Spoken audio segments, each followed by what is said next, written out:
তো England versus Australia তিনটে দেওয়ার ইংল্যান্ড ভার্সেস অস্ট্রেলিয়ার ফার্স্ট টি-20 শেষ হলো, তো সেখানে অস্ট্রেলিয়া ইংল্যান্ডকে 28 রানে হারিয়ে দিয়েছে, ঠিক আছে। যেখানে দাঁড়িয়ে যখন টিম ডেভিড আর ম্যাট ম্যাট শট, ম্যাথিউ শ হ্যাঁ ম্যাথিউ শ হ্যাঁ ম্যাট শট খেলছিল ততক্ষণে, মনে হচ্ছিল যে 200 পেরিয়ে যাবে রান রেট, কিন্তু তারপরে ওই দুজন আউট হওয়ার পর তারপরে শেষে আর তেমন কোনো পার্টনারশিপ হয়নি। তো মাঝখানে জশ ইংলিশ এসে কিছুটা রান অ্যাড করে, ঠিক আছে, যেমন একটু ফাস্ট রান এগোনোর চেষ্টা করে, বাট তারপরে যা দেখা যায় যে টিম ডেভিড বল বা অন্যান্য বল, কেউই তেমন পারফরমেন্স দিতে পারেনি, ঠিক আছে। তো টিম ডেভিড না, সেখানে দাঁড়িয়ে, টিম হ্যাঁ, ডেভিড না, head, head, head. Tim David তো একভাবে জিরো করেছে। টিম ডেভিড খেলতে পারেনি, আমি তাই তো বলছি, টিম ডেভিড খেলতে হ্যাঁ, পারেনি তো লাস্টে এসে, তো মানে কেউই খেলতে পারেনি প্রায়। তো সেখানে সেখানে দাঁড়িয়ে দেখ, জোফরা আর্চার তোর লাস্টে মানে হ্যাট্রিকের পজিশনে চলে এসেছিল জোফরা আর্চার। হ্যাঁ। তারপর তোর লিভিংস্টনও তোর হ্যাট্রিকের পজিশনে চলে এসেছে, লিভিংস্টন 3 উইকেট নিয়েছে, হুম, জোফরা আর্চার 2 উইকেট নিয়েছে, ঠিক আছে। হুম, তো সেই হিসেবে দেখতে গেছিল মানে 200 রান রেট করা উচিত ছিল, সেখানে দাঁড়িয়ে 179-এ অল আউট হয়ে যায়। তারপরে তোর সেই হিসেবে দেখতে গেলে তো ট্রাভিস হেডের মানে পুরো ম্যাচের যে মেন যে হাইলাইটটা ছিল Travis head versus Sam Curran, ঠিক আছে। স্যাম কারানকে 30 ঠুকে দেয়, সেখানে একেবারে। সেই পারফরমেন্স।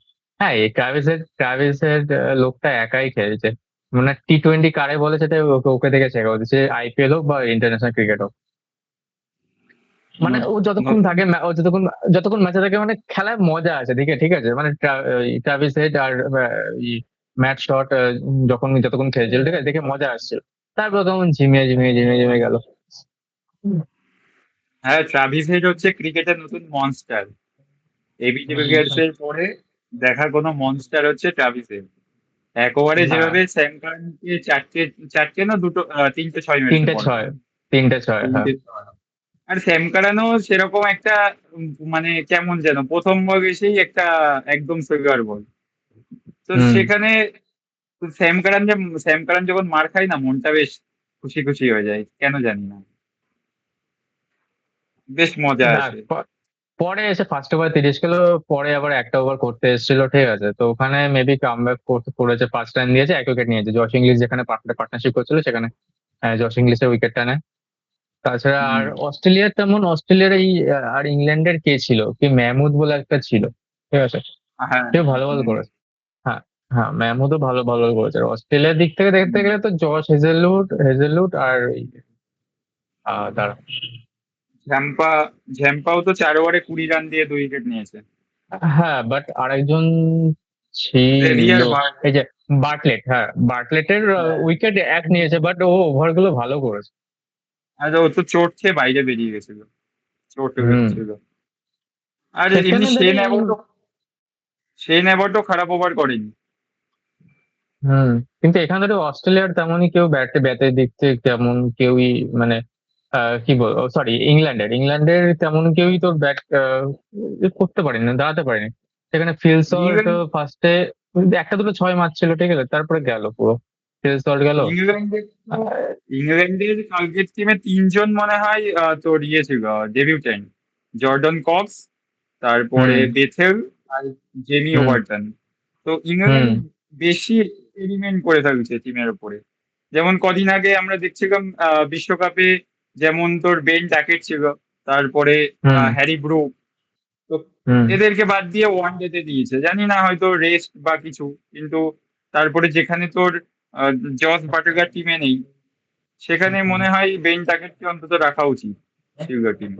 হুম, একেবারে হুম, যদি এক টিমে প্রথম ম্যাচে হুট করে 3টে ডেবিউট্যান্ট তুই দেখে দিস, যে আর এরা এমন না যে খুব ভীষণ অনেক দিন ধরে পারফরমেন্স করছে। জর্ডন কক্স হুম, যেমন তোর রিসেন্ট আবুধাবি টি10 লিগে 2-1টা ম্যাচ পারফরমেন্স দিয়েছে। তারপরে হুম, এই বেথেলকে 100 গেমসে 2-1টা ম্যাচ আমি মারতে দেখেছি। আর জেমি হুম, ওভারটন কিছু বছর ধরে আমি দেখছি যে মানে বিভিন্ন তোর বাইরে গিয়ে যেসব টি20 ম্যাচ হয়, সেখানে হুম, টুকটাক পারফরমেন্স দেয়। তো একদিনে 3 জন এরকম 3টে প্লেয়ার ডেবিউ হয়ে গেল, সেটা একটা কারণ থাকে। এবার দেখা যাক আগামী দিনে, আরো তো 2টো ম্যাচ আছে। কি করে। আরো হুম তোর ব্র্যান্ডন ম্যাককুলাম হেড কোচ হিসাবে টেক ওভার করেছে এই ম্যাচের থেকে হুম হয়তো। হুম হুম। কিন্তু অস্ট্রেলিয়ার রান প্রথমে যেভাবে শুরু করেছিল আমার তো মনে হচ্ছে 250 মতন হবে। হ্যাঁ 200-র উপরে চলে যাবে। সেদিক থেকে ফিনিশিং হ্যাঁ মানে ওই দুজন ওপেনার আউট হওয়ার পরও মানে মিডিলেও কেউ তেমন সামলাতে পারেনি, আর ফিনিশিংও তেমন কেউ করতে হুম, পারেনি।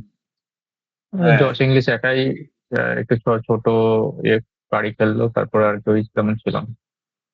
লিভিংস্টোন আহ, মাঝখানে এসে উইকেট নিয়ে গেছে না একেবারে স্টয়নিস আর টিম হ্যাঁ ওই ডেভিডকে। তো জোফরা আর্চার আর লিভিংস্টোন ওই 4টে ওভার মেন ছিল। আর এইদিকে দেখছি যে কালকে তোর গ্রিনকে 6 নম্বরে নামিয়েছে, 6 নম্বর না 7-এ, হ্যাঁ 7-এ হ্যাঁ বাট নামিয়েছে। তো গ্রিন, হ্যাঁ বাট ক্যামেরন গ্রিন একটা দারুণ ক্যাচ নিয়েছে আচ্ছা। হ্যাঁ হ্যাঁ হ্যাঁ, গ্রিন নিয়েছে, তারপরে টিম ডেভিড নিয়েছে ইয়ের ক্যাচ। টিম ডেভিড যেন হুম। কার ক্যাচ নিয়েছে? টিম ডেভিড দ্বারা দেখে নি, টিম একটা ডেভিড, লিভিংস্টোনের ক্যাচ নিল, একটা লিভিংস্টোনের ক্যাচ নিল। হ্যাঁ হ্যাঁ হ্যাঁ, হেভি ক্যাচ ছিল এই ক্যাচটা। না, লিভিংস্টোনের ক্যাচ হেজেগুড নিয়েছে, টিম ডেভিড নিয়েছে তোর জর্ডন কক্সের ক্যাচটা। হ্যাঁ দারুণ ক্যাচ ছিল। কিন্তু গ্রিনকে তোর গ্রিন ফিনিশিং করার প্লেয়ার না, ফিনিশার হিসেবে ইউজ। গ্রিন 5 নম্বর কি 4 নম্বর ঠিক আছে, ফিনিশারের জন্য অন্য কোনো প্লেয়ার দরকার অস্ট্রেলিয়া। কে আছে, কাকে দেখছিস ফিনিশার? ফিনিশারে ধর, টিম ডেভিড, ক্রিস গ্রিন ছাড়া আর কেউ নেই তেমন। ফিনিশার হিসেবে টিম ডেভিডই বেস্ট, টিম ডেভিড আর স্টয়নিসও হ্যাঁ ফিনিশটা ভালো করে, এসব ভালো করে। প্রিমিয়ার লিগ গুলোতে যেমন খেলে তেমন ফিনিশ যদি দিতে পারে তো ওর থেকে better allrounder finisher I think Australia ক্রিকেটে। হ্যাঁ হ্যাঁ, কিন্তু তেমন তো দিতে পারছে না। কিন্তু গ্রিন তো টপ অর্ডারের ব্যাটসম্যান, ফিনিশার হিসাবে ঠিক আহ, মনে হয় না আমার কাজে আসবে। না প্রিমিয়ার লিগ গুলো তো ফিনিশিং করে এসছে, তোর মুম্বাই ইন্ডিয়ান্স এর ক্ষেত্রে এসছে, একটা খালি পুরো সিজনে একটা ম্যাচই চলেছিল, বাকি ম্যাচ কোনো তেমন চলে। তাও তুই যদি দেখিস যে গ্রিনের ম্যাচগুলো, গ্রিনে যত বড় রান এসছে সব টপ অর্ডারে ব্যাট করে, হয় 3 নম্বর নাই 4 নম্বর এরকম পজিশনে ব্যাট করে। কিন্তু অস্ট্রেলিয়া ক্রিকেটে তো তেমন আর যে কার জায়গায় নেবে বল? একটা ম্যাক্সওয়েল ছিল বা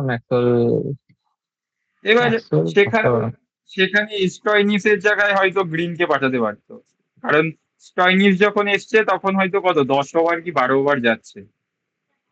হ্যাঁ স্টয়নিসকে উপরে খেলা হচ্ছে। হ্যাঁ, 10 ওভার মতন ছিল তখন স্টয়নিস এসছে, তো সেখানে যদি গ্রিনকে নিয়ে আসতো হয়তো বেটার হতো। হুম দেখা যাক পরের ম্যাচগুলোতে কি করে। হুম। ঠিক আছে। প্রথম ম্যাচটা কোনোভাবে জিতে গেছে।